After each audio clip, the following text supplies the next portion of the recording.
بخاری صاحب بریک پہ جانے سے پہلے ہم بات کر رہے تھے کہ اس جنگ کے اندر امریکہ نے کیا کھویا، کہاں پر سٹینڈ کر رہا ہے امریکہ اس جنگ کے بعد. ناؤ لیٹس ٹاک اباؤٹ کہ ایران کے ملیٹریلی کیا سچویشن ہے. And for the viewers let's mention کہ یہ رپورٹ بھی ایران کے سٹاک پائلز کے حوالے سے میری آپ کی یا کسی پاکستانی نہیں ہے، بالکل یہ امریکی خفیہ ایجنسی کی ایک رپورٹ ہے جو کہ یہ بتا رہی ہے کہ ایران اپنا جو سٹاک پائل ہے اس کا 70% یا 90% اب بھی ایران کے پاس موجود ہے. لیکن تھوڑی سی تفصیل اس کی میرے خیال سے بیان کرنی بہت ضروری ہے. جیسا آپ نے کہا بالکل ٹھیک کہا کہ پینٹاگون کی ایک یعنی اپنی کیا کہتے ہیں ذیلی ایک ایجنسی ہے جس کی رپورٹ ہے. وہ یہ کہتے ہیں کہ ایران نے ابرائے ہرمز کے ساتھ واقع 33 میزائل سائٹ میں سے 30 میں آپریشنل صلاحیت دوبارہ حاصل کر لی ہے. دیٹ مینز جس کنٹرول کی بات کی جاتی تھی اس ابنائے ہرمز کے اوپر ایران کی، وہ اب آلموسٹ انٹیکٹ ہے، کیونکہ 33 میں سے اگر 30 دوبارہ بحال ہو گئی ہیں تو that means Iran is strong on Hormuz strait. اور یہ میں نہیں کہہ رہا ہوں، یہ نیو یارک ٹائم کی رپورٹ ہے کوٹنگ دیٹ ایجنسی. آگے چلیے جناب. وہ کہتے ہیں کہ ایران کے پاس ملک بھر میں پھیلے ہوئے موبائل لانچز کا تقریباً 70% اب بھی موجود ہے، جو موصوف بڑھ کے مارتے ہیں، مکمل طور پہ تباہ کر دیا، میزائل ہے ہی نہیں وہاں. یہ ان کی اپنی ایجنسی کی رپورٹ ہے which I think is to show the mirror to their own president. آگے وہ کہتے ہیں کہ جی اس کے علاوہ ایران کے پاس جو ہے میزائلوں کے اس ذخیرے کا تقریباً 70% حصہ موجود ہے اور محفوظ ہے، جو جنگ شروع ہونے سے پہلے اس کی ملکیت تھا. آپ ذرا غور کیجئے کیا کہا جا رہا ہے کہ میزائل بھی 70% ابھی موجود ہیں، 30% استعمال ہوئے بھائی. ٹھیک ہے جی. اس کے بعد وہ کہہ رہے ہیں کہ اپنی زیر زمین میزائل سٹوریج اور لانچنگ کی تقریباً 90% تنصیبات کو تک دوبارہ رسائی حاصل کر لی ہے.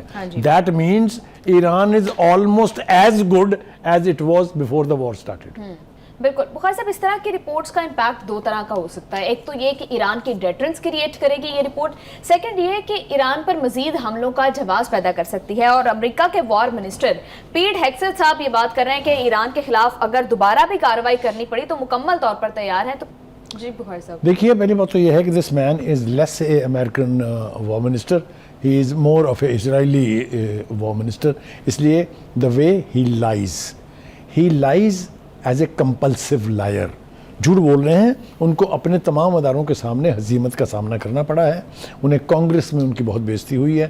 وہ بجٹ لے کے وہاں گئے ہیں تو اس کے اوپر جس قسم کے سوال کیے گئے ہیں وہ سب کچھ جو ہے وہ ان کی تذلیل کے لیے کافی اگر محسوس کی جائے. ٹھیک ہے جی. دوسری بات یہ ہے کہ وہ یہ کہتے ہیں کہ ایران کے ساتھ ہمارے مسائل موجود ہیں، تو یہ پھر آپ دوسری سانس میں کیسے کہہ سکتے ہیں کہ ہم نے ایران کی جنگ جیت لی ہے؟ اور ساتھ ہی آپ یہ کہہ رہے ہیں کہ وہ اس لیے مذاکرات کی ٹیبل پر آ گئے ہیں کہ ہم جنگ جیت گئے ہیں. Nonsense, absolute nonsense. اس لیے کہ آپ نے ان کو تجاویز دی، انہوں نے غور کر کے ان کو ریجیکٹ کر کے اپنی تجاویز بھیجی. آپ نے ان کو کہا کہ یہ میں ان سے خوش نہیں ہوں، انہوں نے کہا ہم کوئی کام بھی آپ کی خوشنودی کی خاطر نہیں کرتے ہیں اور نہیں بیٹھتے ہم ٹیبل کے اوپر، جائیں جو کرنا ہے کر لیں. تو یہ اتنے کیٹیگورک جھوٹ بولنے والا جو شخص ہے اس کے اوپر آپ کو صرف لاڈ تو خیر نہیں آ سکتا، ترس کھائیے اس کے اوپر. کیونکہ اسے اپنی وزارت جنگ جو ہے، جنگ کے وزیر ہیں وہ، پہلے تو ڈیفنس سیکٹری ہوتا تھا، اب وہ وزیر جنگ ہیں. ان کو اپنی ریپوٹیشن بھی بچانی ہے، اپنی آرمڈ فورسز کی ریپوٹیشن بھی بچانی ہے. لیکن میں آپ کو ایک بات وثوق سے کہہ رہا ہوں، وہی بہت بری ہے امریکہ کے ساتھ. ہاں جی بخاری صاحب. پیٹ ہیگسیت بھی، مارکو روبیو بھی جب بات کرتے ہیں، ایون نیتن یاہو یا ڈونلڈ ٹرمپ خود بھی جب بات کرتے ہیں تو وہ یہ کہتے ہیں کہ ایران کے اندر جو افزودہ یورینیم ہے اس کو حاصل کرنا ہی کرنا ہے. تو چین نہیں اب تو وہ اس طرح کہتے ہیں جیسے بس ہم نے جانا ہے اور لے کر آ جانا ہے. تو کیا چین کے ساتھ اس معاملے کے اوپر کیا پیش رفت ہو سکتی ہے کہ ماضی میں جس طرح سے رشیا اس معاملے کے ایک اشارہ موجود ہے؟ آپ نے بالکل بہت اہم سوال پوچھا ہے. وہ یہ ہے کہ ٹرمپ نے اپنا دورہ شروع کرنے سے پہلے کہا کہ اس دنیا میں 2 ہی ملک ہیں جو ڈمپ ہوئی اس طرح کی افزودہ یورینیم کو نکال سکتے ہیں. ایک تے میں تے دوجا چائنا ہے. تو there is a possibility of at all اس پر کوئی پیش رفت ہونے جا رہی ہے تو دیر میں بھی ایک کامن اپروچ آن دیٹ. یا وہ جس طرح ملک سے باہر رکھوانے کی بات ہو رہی ہے، ممکن ہے کہ چائنا نے اپنے ذمہ لے، مگر یہ it is to early to سے اینی تھنگ، بیکاز ایک دن کے اندر جس طریقے سے پروسیڈ کریں گی یہ گفتگو مذاکرات جو ہیں اس سے آپ کو پتہ لگ جائے گا کہ یہ جا کس طرف کیا ہونے جا رہا ہے. بالکل بخاری صاحب. ایرانی فوج جو ہے وہ ابھی بھی اسٹریٹ آف ہارموز کو لے کر بہت زیادہ سینسٹیو ہے اور وہ یہ بات کرتے ہیں کہ وہاں سے امریکہ کو اپنی بیسز تک ہتھیار پہنچانے کی اجازت نہیں دی جا سکتی. ایران کا اسٹریٹجک کنٹرول ہے اسٹریٹ آف ہارموز کے اوپر. دیکھو سائرہ، یہ بہت خوفناک بات کی ہے انہوں نے. ان کے 19 اڈے ہیں خلیجی ممالک میں، جی جن میں سے 9 کی تو ایسی بلکہ 11 کی ایسی تیسی پھر گئی ہوئی ہے، اور 9 جو ہیں وہ شاید ابھی آپریٹو ہیں.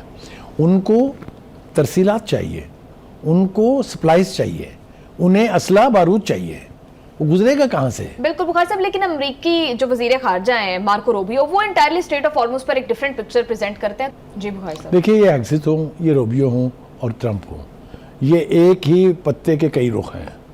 یہ مرے جا رہے ہیں پرو اسرائیل فیلنگز کے ساتھ، یہ مرے جا رہے ہیں نیتن یاہو کے احکامات کے ساتھ. اس لیے ان کے جو بڑکے اور دعوے جو ہیں نا، ان کو تو ان کی اپنی قوم سیریس نہیں لیتی. یار ہم بیٹھ کے یہاں اس کے اوپر ڈسکشن شروع کر دیتے ہیں. ٹھیک ہے بخار صاحب، ایبسلیوٹلی رائٹ، ایبسلیوٹلی رائٹ.